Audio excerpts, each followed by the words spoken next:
Movie తర్వాత ఎన్టీఆర్ చరణ్ ఇద్దరు global stars అయిపోయారు.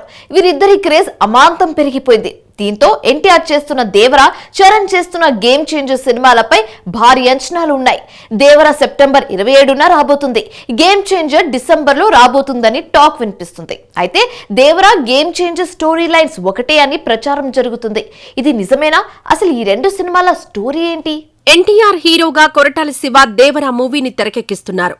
వీరిద్దరూ కలిసి జనతా గ్యారేజ్ మూవీ చేయడం, ఆ సినిమా బ్లాక్ బస్టర్ అవ్వడం తెలిసిందే. దీంతో ఇప్పుడు కలిసి చేస్తున్న దేవరపై నందమూరి అభిమానులు మరింత నమ్మకంగా ఉన్నారు. అతిలోక సుందరి శ్రీదేవి కూతురు జాన్వీ కపూర్ దేవర మూవీతో తెలుగు తెరకు పరిచయం అవుతూ ఉండడం విశేషం. ఇక ఈ మూవీలో Bollywood senior hero Saif Ali Khan villain గా నటిస్తున్నాడు. ఈ మూవీ నుంచి రిలీజ్ చేసిన గ్లింప్స్ అండ్ సాంగ్ విశేషంగా ఆకట్టుకున్నాయి.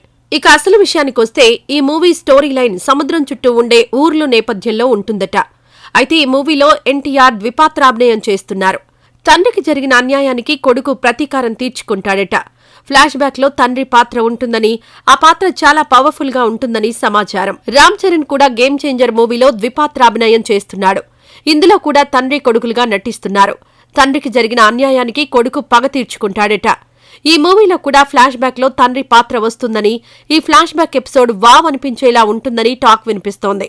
ఈ సినిమా నుంచి రిలీజ్ చేసిన జరగండి జరగండి పాట బాగానే ఉంది, కానీ ముందుగానే లీక్ అవ్వడం వల్ల ఆశించినంతగా ఆకట్టుకోలేదనే టాక్ ఉంది. అయితే ఆర్ఆర్ఆర్ హీరోలు చరణ్, ఎన్టీఆర్ డ్యూయల్ రోల్ చేస్తూ ఉండడం, ఈ సినిమాలు 2-3 నెలల గ్యాప్ లో రిలీజ్ కాబోతుండటంతో అంచనాలు భారీగా ఉన్నాయి. దీనికి తోడు రాజమౌళితో సినిమా చేసిన హీరోలకు నెక్స్ట్ మూవీస్ సక్సెస్ అవ్వవు, ఫ్లాప్ అవుతూ ఉంటాయి. ఇది సెంటిమెంట్ గా మారింది. దీంతో దేవర, గేమ్ చేంజర్ కు ఎలాంటి రిజల్ట్ వస్తుంది అనేది ఆసక్తిగా మారింది.